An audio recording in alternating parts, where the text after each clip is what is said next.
आज की वीडियो में मैं आपको माइट के बारे में सिखाऊंगा। माइट MIGHT माइट के बारे में कि माइट को इंग्लिश ग्रामर में हम सही किस तरह इस्तेमाल कर सकते हैं।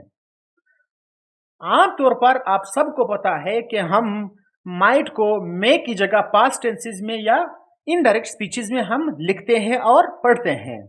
यानी आप सबको पता है कि हम मे की जगह माइट लिखते हैं पास्ट टेंसेस में या इन डायरेक्ट स्पीचेस में। मिसाल के तौर पर अगर मैं लिखूं he said you may go now, he said you may go now, ये एक डायरेक्ट स्पीच है। अब इसको इनडायरेक्ट स्पीच में कन्वर्ट करने के लिए मैं क्या लिखूंगा? He said that I might go then, he said that I might go then. समझ में ही बात? एक और सेंटेंस लिख लेते हैं ताकि आपको अच्छी तरीके से समझ में आए।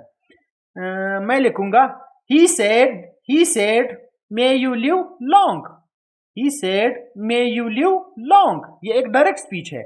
अब इसको इनडायरेक्ट में कन्वर्ट करने के लिए क्या लिखोगे आप? he said that I might live long, he said that I might live long, ये एक इनडायरेक्ट स्पीच है। मैंने मे की जगह क्या लिखा? माइट लिखा। समझ में ही बात? ये तो आप सबको पता है। लेकिन माइट को हम कुछ और जगह पे भी, कुछ और केसेस में भी, कुछ और सेंटेंसेस में भी इस्तेमाल कर सकते हैं। वो आज की वीडियो में मैं आपको सिखाऊंगा, तो मेरे साथ रहिए। सबसे पहले माइट को हम सपोजिशनल सेंटेंसेस में या एक ख्याली पुलाव में हम इस्तेमाल करते हैं। यानी माइट को हम सपोजिशनल सेंटेंसेस या ख्याली पुलाव में, ख्याली पुलाव की सेंस में हम इस्तेमाल करते हैं। यानी कोई चीज जो अभी तक ना हुआ हो लेकिन कोई बंदा ऐसे ही उसने एक बात कह दिया, तो उस सेंस में हम क्या इस्तेमाल करेंगे? माइट इस्तेमाल करेंगे। मिसाल से समझाता हूं। अगर मैं लिखूं I wish Asif might has won the Nobel prize, I wish Asif might has won the Nobel prize, ये एक ख्याली पुलाव है। ना आसिफ ने कोई नोबेल प्राइज जीता है, ना मुझे लगता है कि वो जीत भी ले, लेकिन एक ख्याली पुलाव के लिए, आसिफ की भड़कावे के लिए मैंने बोल दिया कि आसिफ आप तो नोबेल प्राइज भी जीत सकते हो। दूसरा लिखूंगा if you played cricket you might broke Afridi's record, if you played cricket you might broke Afridi's record.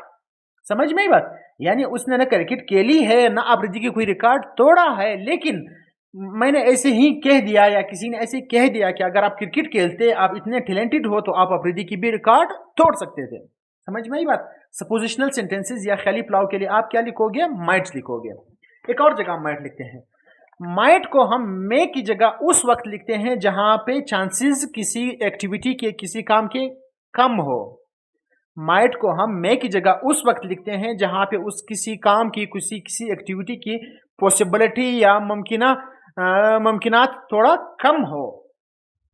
मिसाल के तौर पर, मिसाल से आपको अच्छी तरीके समझ में आएगा। अगर मैं लिखूं it may rain today, it may rain today, यानी उसकी अप टू सम एक्सटेंट थोड़ा स्ट्रॉन्ग चांसेस है कि आज बारिश हो सकती है। लेकिन अगर मैं ये लिखूं it might rain today, it might rain today, यानी इसकी रेयर चांसेस है, बहुत कम चांसेस है, न होने के बराबर है, नेक्स्ट टू जीरो है कि आज बारिश हो। दूसरा अगर मैं लिखूं ताकि आपको अच्छी तरीके से समझ में आए, अगर मैं लिखूं she might come late, she might come late, यानी स्ट्रॉन्ग चांसेस है, बहुत ज्यादा चांसेस है कि वो आज लेट ही आएगी।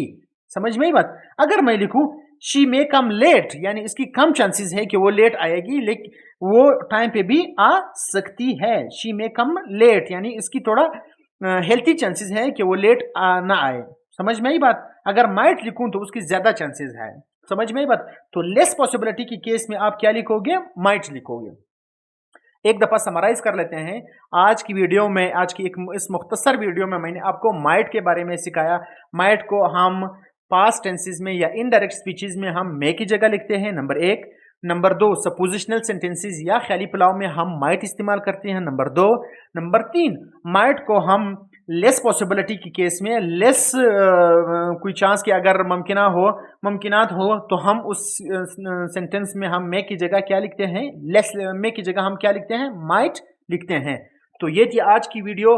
एक और आपके लिए ऐलान है कि कोई भी इंग्लिश ग्रामर से रिलेटेड कोई भी सेंटेंस हो, कोई भी टॉपिक हो, कोई भी कंसेप्ट हो जो आपको समझ में नहीं आ रहा, आपको कंफ्यूज कर रहा है, तो आप कमेंट सेक्शन में ज़रूर उसको मेंशन कर ले ताकि मैं उस पे भी आपके लिए वीडियो बना सकूं।